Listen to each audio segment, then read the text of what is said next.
बिलाल ने पीछे देखा, उसका दोस्त गायब था।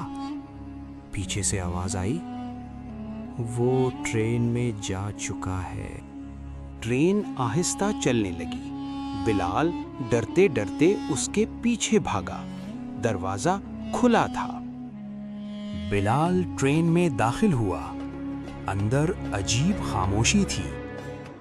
अचानक सब मुसाफिरों ने एक साथ सर घुमाकर बिलाल की तरफ देखा। एक मुसाफिर बोला, हम सब इस हादसे में मरे थे। बिलाल ने अपने दोस्त को देखा, वो भी भूत बन चुका था।